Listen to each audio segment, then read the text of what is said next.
नमस्कार, मी डॉक्टर क्षमा Kulkarni, paediatric surgeon आणि पीडियाट्रिक यूरोलॉजिस्ट.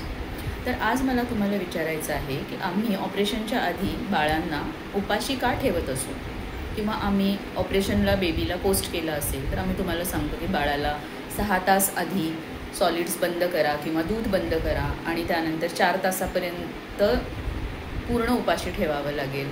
तर हे इन्स्ट्रक्शन्स का असतात पेरेंट्ससाठी? कारण आम्ही लहान मुलांची जेव्हा सर्जरी करतो तेव्हा त्यांना जनरल ॲनेस्थेशिया म्हणजे फुल बॉडी ॲनेस्थेशिया द्यावा लागतो. जर आपण बाळाला फीड केलं असेल तर पोटामध्ये ते फीड जे काही आपण देऊ, सॉलिड्स पास व्हायला 6 तास लागतात आणि क्लिअर फ्लुइड्स खाली जायसाठी 4 तास लागतात.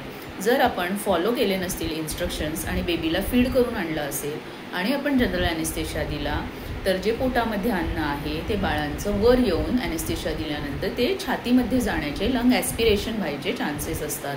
म्हणून आम्ही स्ट्रिक्टली पेशंट्सना नील बाय माउथच्या ऑर्डर्स दिलेल्या असतात. So please follow those orders because these orders are beneficial to avoid the risk of anaesthesia and to have a peaceful surgery. त्यामुळे पेरेंट्सनी जे डॉक्टर्स तुम्हाला इन्स्ट्रक्शन्स देतात ते प्लीज फॉलो करा. आजकाल बरेच पेरेंट्स आम्ही इन्स्ट्रक्शन्स दिलेले असतानासुद्धा इन्स्ट्रक्शन्स फॉलो न करता येतात आणि in that cases the surgery either gets postponed or cancelled. कारण बेबीला रिस्क असते, त्यामुळे आम्ही पूर्ण NBM ऑर्डर्स फॉलो झाल्याशिवाय ॲनेस्थेशिया देऊ शकत नाही.